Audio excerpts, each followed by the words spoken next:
Hey everyone, Nam here again.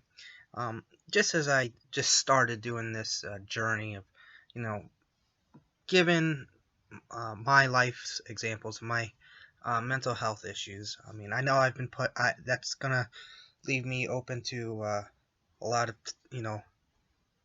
targets thrown at me, or me being a target and then having basically uh, figurative objects thrown at me.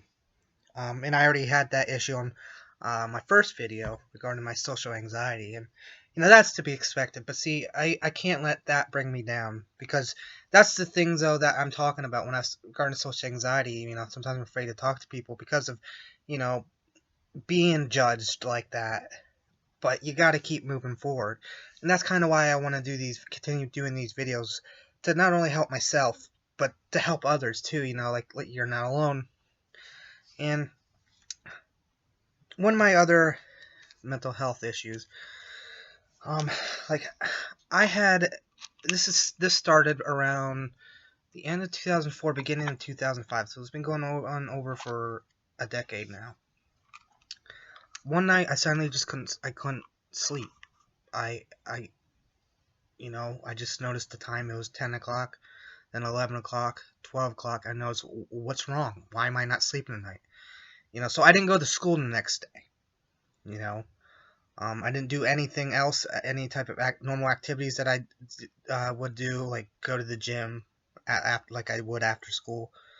Um, I didn't do any of that the next day. I'm pretty sure that's what happened, as far as I can remember. And then the next night came, and it continued. And this prolonged for a few months before I went to the doctors and got this checked out. And I was prescribed Seroquel.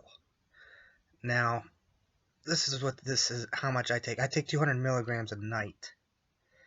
Uh, I was on 400 milligrams last year, but then I realized, the thing about Seroquel is, yes, it works, but it is so potent, in it will make you groggy and almost like not feel like doing anything like the next day.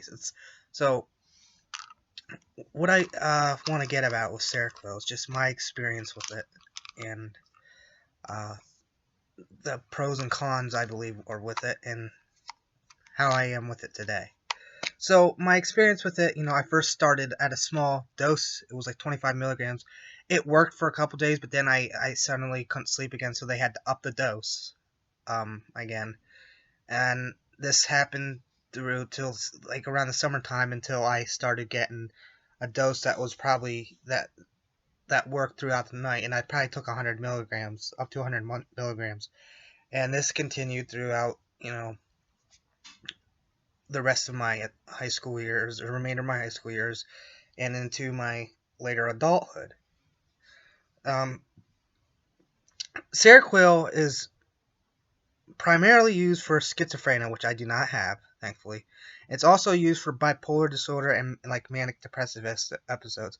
Now, I was diagnosed with bipolar, but I really don't think I had that. That's not one of my major issues now. That's been really controlled, I think, over the years, looking back. There's other people in my family who I think have bipolar worse than I have. Uh, I'll just leave it at that.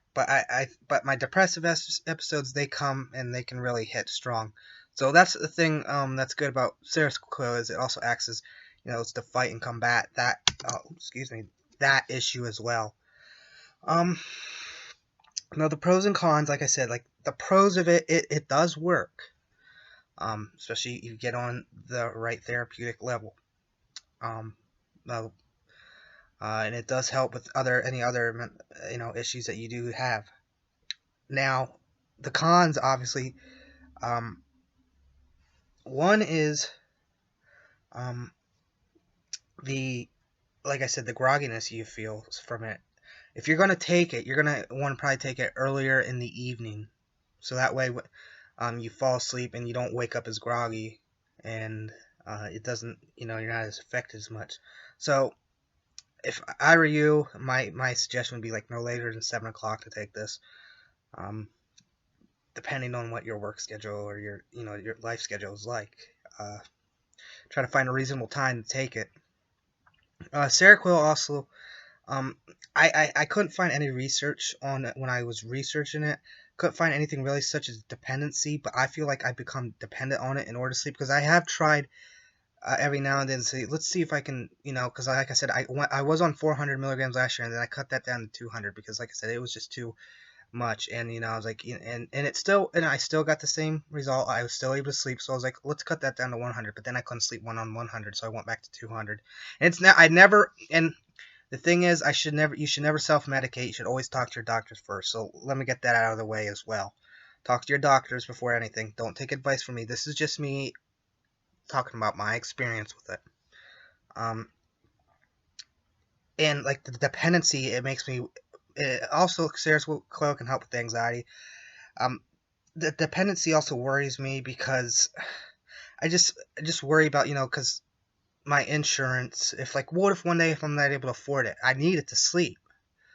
See, and and I think that's part of another thing of the dependency I worry about because I feel I need it in order to fall asleep, or else I'm up all night tossing and turning, not getting any sleep, and I'll you can't wake up. I'll end up going in the morning, you know, all just dead ass tired. So I mean, that's what Seroquel. That's like how I am with it today. Seroquel, like like I said, it works. I try to take it at a good time at the previous night, and um, yeah, that's what I my experience is like with Seroquel, and I worry about like because it sucks. Um, I have sleeping problems, and I wish I didn't. And I know millions upon millions of other people have sleeping problems, and whether they're medicated or not, people I know probably don't get enough sleep at night anyway. But for me, in order to be functioning and to be the best person and to the 100% to my ability, I need my sleep, and it's important for me. So that's why I'm on Seroquel. But sometimes though, I still worry about one, the grogginess I get, two, what if my insurance no longer will cover it one day?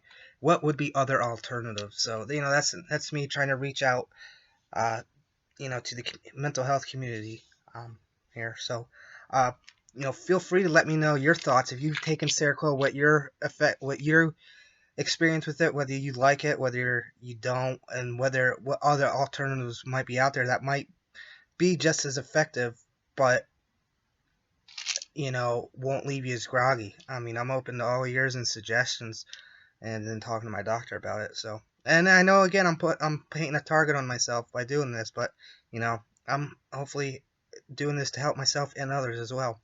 So, with that said, as always, I'm Nam, and always use your noodle.